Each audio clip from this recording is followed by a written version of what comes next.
दो हंसों की कहानी। जातक कथा। मानसरोवर आज जो चीन में स्थित है, कभी ठमानस सरोवर के नाम से विश्वविख्यात था और उसमें रहने वाले हंस तो नीले आकाश में सफेद बादलों की छटा से भी अधिक मनोरम थे। उनके कलरव सुंदर नर्तकियों की नुपुर ध्वनियों से भी अधिक सुमधुर थे। उन्हीं सफेद हंसों के बीच दो स्वर्ण हंस भी रहते थे। दोनों हंस बिल्कुल एक जैसे दिखते थे और दोनों का आकार भी अन्य हंसों की तुलना में थोड़ा बड़ा था। दोनों समान रूप से गुणवान और शीलवान भी थे। फर्क था तो बस इतना कि उनमें एक राजा था और दूसरा उसका वफादार सेनापति। राजा का नाम धृतराष्ट्र था और सेनापति का नाम सुमुख। दोनों हंसों की चर्चा देवों, नागों, यक्षों और विद्याधर ललनाओं के बीच अक्सर हुआ करती थी। कालांतर में मनुष्य योनि के लोगों को भी उनके गुण सौंदर्य का ज्ञान होने लगा। वाराणसी नरेश ने जब उनके विषय में सुना तो उसके मन में उन हंसों को पाने की प्रबल इच्छा जागृत हुई। तत्काल उसने अपने राज्य में मानस सदृश एक मनोरम सरोवर का निर्माण करवाया, जिसमें हर प्रकार के आकर्षक जलीय पौधे और विभिन्न प्रकार के कमल जैसे पद्म, उत्पल, कुमुद, पुंडरीक, सौगंधिक, तमरस और कहला विकसित करवाए। मत्स्य और जलीय पक्षियों की सुंदर प्रजातियां भी वहां बसाई गईं। साथ ही राजा ने वहां बसने वाले सभी पक्षियों की पूर्ण सुरक्षा की भी घोषणा करवाई, जिससे दूर दूर से आने वाले पंछी स्वच्छंद भाव से वहां विचरण करने लगे। एक बार वर्षाकाल के बाद जब हेमंत ऋतु प्रारंभ हुआ और आसमान का रंग बिल्कुल नीला होने लगा, तब मानस के दो हंस वाराणसी के ऊपर से उड़ते हुए जा रहे थे। तभी उनकी दृष्टि राजा द्वारा निर्मित सरोवर पर पड़ी।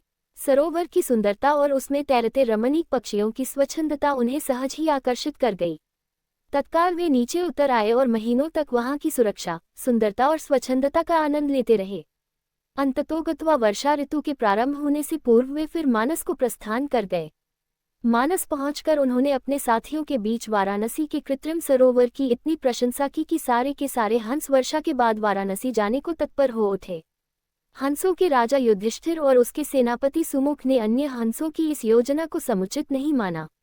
युधिष्ठिर ने उनके प्रस्ताव का अनुमोदन न करते हुए ये कहा कि पंछी और जानवरों की एक प्रवृत्ति होती है, वे अपनी संवेदनाओं को अपनी चीखों से प्रकट करते हैं, किंतु जंतु जो कहलाता है मानव बड़ी चतुराई से करता है अपनी भंगिमाओं को प्रस्तुत जो होता है उनके भावों के ठीक विपरीत।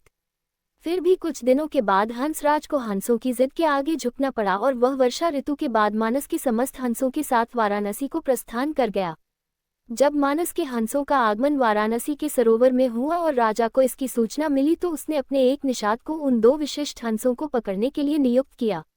एक दिन युधिष्ठिर जब सरोवर की तट पर स्वच्छंद भ्रमण कर रहा था, तभी उसके पैर निषाद द्वारा बिछाए गए जाल पर पड़े। अपने पकड़े जाने की चिंता छोड़ उसने अपनी तीव्र चीखों से अपने साथी हंसों को तत्काल वहां से प्रस्थान करने को कहा, जिससे मानस के सारे हंस वहां से क्षण मात्र में अंतर्धान हो गए।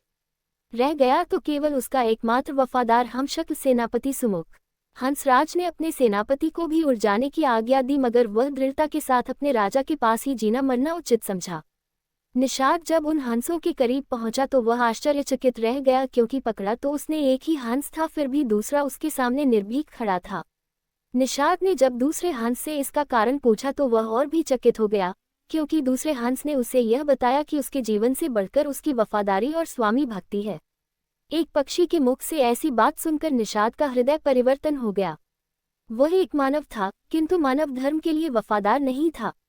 उसने हिंसा का मार्ग अपनाया था और प्राणातिपात से अपना जीवन निर्वाह करता था। शीघ्र ही उस निषाद ने अपनी जागृत मानवता के प्रभाव में आकर दोनों ही हंसों को मुक्त कर दिया। दोनों हंस कोई साधारण हंस तो थे नहीं।